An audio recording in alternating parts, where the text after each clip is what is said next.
ఆయన తెలుసు. లేట్ లేకుండా సంగీత్ శోభన్ గారిని మాట్లాడవలసిందిగా రిక్వెస్ట్ చేస్తున్నాం. లేట్ లేకుండా ఫస్ట్ లైట్లు ఆపేద్దాం ప్లీజ్. ఈ ఫ్రంట్ లైట్స్ కొంచెం ఆఫ్ చేశారు. నేను వెనక్కి వచ్చిన లైట్ ఓకే, ఇది బెటర్. ఇది ఓకేనా? డన్. ఎస్ కాదు, మనలో అన్నమాట. అక్కడ వెనకాల కౌంటర్స్లో ఏది బెస్ట్ చెప్పరా? నాకు అక్కడ అందరు తింటుంటే నాకు ఆకలేస్తుంది. క్లియర్లీ కొంచెం అక్కడ ఓకే, వాళ్ళకి పెద్ద ఇంట్రెస్ట్ లేనట్టు కనపడుతుంది. సో చెప్తే మేము అటే వస్తాం. బిర్యానీయా? ఇక్కడ కూడా అదేనా? వాటరా? ఏసీలో పోసేయండి. ఎలా ఉన్నామ్మా? Saint Peter's. కొంచెం ఎనర్జీ తగ్గిందబ్బా మనలో అన్నమాట. చాలా ఎక్స్పెక్టేషన్ వచ్చాను నేను, చాలా దూరం నుంచి చాలా ఎక్స్పెక్టేషన్తో వచ్చాను నేను. ఓకే పర్లే, మేనేజ్ చేద్దాం. ఎలా ఉన్నారు? చాలా కాలం అయింది, ఆల్మోస్ట్ ఒక సంవత్సరం అయింది. మ్యాచ్కి వెళ్ళిన తర్వాత నేను బయట కనపడలేదు, మీరెవరు కూడా నాకు కనపడలేదు. మ్యాచ్కి వెళ్ళిన తర్వాత ఏంటి ఎలాంటి సినిమా చేద్దామని ఆలోచిస్తున్నప్పుడు మాన్సా గారికి కథ చెప్పారు నాకు. ఆవిడని అడిగాను, ఏంటండి ఈ కథలో మెయిన్ అదేదో అంటారబ్బా మీ ఇంజనీరింగ్ స్టూడెంట్స్, యూఎస్పీ ఏంటండి అని అడిగా. నువ్వే బాబు అన్నారు. నేను అదనుకున్నా, ఊరుకోండి కథ ఒప్పుకుంటాను, ఫస్ట్ కథ చెప్పండి అన్న. ఆవిడ ఒకటే మాట అన్నారు, ఆడియన్స్కి మనం చేసే సినిమాలు సరిపోవట్లేదు, ఇంకా బెటర్ సినిమాలు ఇవ్వాలి, ఇంకా బెటర్ క్వాలిటీ సినిమాలు ఇవ్వాలని ఒక మాట చెప్పారు. నేను అక్కడ ఫస్ట్ పడిపోయాను. దాని తర్వాత కథ స్టార్ట్ చేశారు.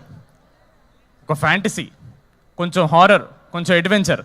మనం ఉన్నాం కాబట్టి అవుట్ అండ్ అవుట్ ఎంటర్టైనర్, అదైతే గ్యారంటీ. థ్యాంక్ యూ, చాలా సపోర్టివ్గా ఉన్నారు ఇక్కడ ముందు. వెన్నెల ఏమా, వెన్నెల డీడీ కొంచెం బ్రేక్ ఇద్దాం. ఇక నా ఈ సినిమాలో అయితే నా వెన్నెల తనే. సినిమాకి మనం వెన్నెల మార్చేస్తుంటాం అంతే. అమ్మాయిలు చాలా హర్ట్ అయ్యారంట. మొన్న రబ్బప్ప అనే ఒక హార్ట్ బ్రేక్ సాంగ్ రిలీజ్ చేస్తే, ఎప్పుడు మీ మగాళ్ళ ఏడుపులేనా, మాకు వేరే పాటలు ఉండవని చెప్తే వెంటనే నాకంటే మంచి బట్టలు వేసుకొచ్చిన మా మ్యూజిక్ డైరెక్టర్ గారు హీరోలో ఉన్నారు ఈరోజు. Thank you sir, thank you so much. ఈ పాటని కంపోజ్ చేశారనమాట, పదే పదే అని. దాని తర్వాత వెనక్కి రావాలా సార్? సారీ సార్, వాళ్ళకి దగ్గరికి వెళ్ళాలనుకుంటే మీరు దూరం చేస్తున్నారు సార్ నన్ను. ఎక్కడ ఆపాం? మ్యూజిక్ డైరెక్టర్ హీరోలో ఉన్నారు. సరే ఇప్పుడు అది మళ్ళీ చెప్పాలా మీరు? అంటే అక్కడికే ఆపారని చెప్తున్నా. పదే పదే అని మొన్న మేము ఒక వీడియో చేసాం. జనరల్గా మనలో అన్నమాట, అమ్మాయిలు మీరు నమ్మాల్సిన నిజం ఏంటంటే, మా అబ్బాయిలకి నిజంగా హింట్స్ అర్థం కావు. మేము తెంగరోళ్ళం. మాకు అమ్మాయి మొహం మీదకి వచ్చి నువ్వు నాకు ఇష్టం రా మగడా అని చెప్తేనే మేము నమ్మం. మాకు అదొక వ్యాధి అంతే. అలాంటి చాలా అమ్మాయిలకి ఫ్రస్ట్రేషన్ తీర్చడానికి మా అనుదీప్ గారి పాటతో వచ్చారనమాట.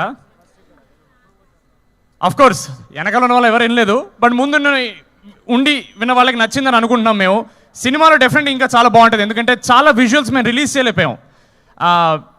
ఎందుకంటే అది కొంచెం కథను రివీల్ చేస్తుందనే చిన్న భయం. అంటే మాకు ఏదో ఉంటుందిలేండి, మా స్పాయిలర్స్ అని ఏదో మా బాధలు ఉంటాయి. ఆ పదే పదే పాట నిజంగా నేను హెయిర్ గారు చెప్పినట్టు మా అందరికి ఫేవరెట్ సాంగ్. చాలా చాలా ఇష్టంతో చేశారు అనుదీప్ గారు. అండ్ ఏమో మాకైతే ఈ మధ్యకాలంలో ఒక ఇంత మంచి love song girl point of view, heroine point of view నుంచి రాలేదని మేము అనుకుంటున్నాం. Maybe we don't know. సరే అబ్బా, ఇంటరాక్షన్లో చేద్దాం కదా, ఇంకెంతసేపు నా సినిమా గురించి మాట్లాడాలి? మీరేమన్నా అడగచ్చు కదా, మంచిగా మాడదాం ఒక 10 నిమిషాలు. మీ అందరికి బోర్ కొట్టట్లేదా? ఇలా వచ్చిన వాళ్ళందరూ ఇలా ఊరికే వచ్చి అందరు స్పీచ్లు ఇచ్చి మీ బోర్ కొట్టదా? కాదు, can we, is it possible? డాన్సా? ఆడియన్స్కి మైక్ ఇవ్వాలా మీకు? ఇద్దామండి, ఇద్దాం. వాళ్ళు పాపం చూడండి ఎంత మంచిగా అందరూ ఫుల్ తినేశారు, మంచి నిద్రమత్తలో ఉన్నారు. మేము మాట్లాడితే ఏమంటారు? రెడీ ఉన్నారా? మైక్ అక్కడ మైక్ ఇచ్చాను మా ముందు. అక్కడ వాళ్ళు చేస్తారు, ఇక్కడ వాళ్ళు చేస్తారు. నేను అడిగితే మాత్రం సడన్గా ఇంట్రెస్ట్ వస్తుంది అందరికీ.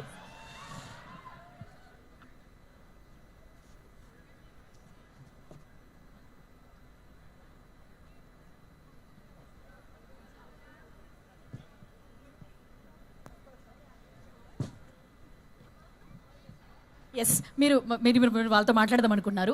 ఒకరికైతే ఒకరితో మాట్లాడదాం. ఓకే. ఒకరు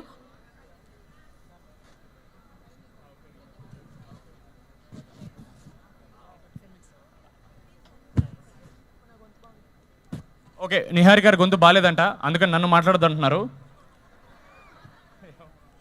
ఓకే, మాట్లాడదాం అనుకున్నాం కానీ కొన్ని అనివార్య కారణాల వల్ల మాట్లాడలేకపోతున్నాను. అదేంటో తర్వాత మీకే తెలుస్తుంటుంది. ఎందుకు మీకు కూడా గొంతు ప్రాబ్లం ఏమైనా వచ్చిందా? లేదు కదా, ఓకే.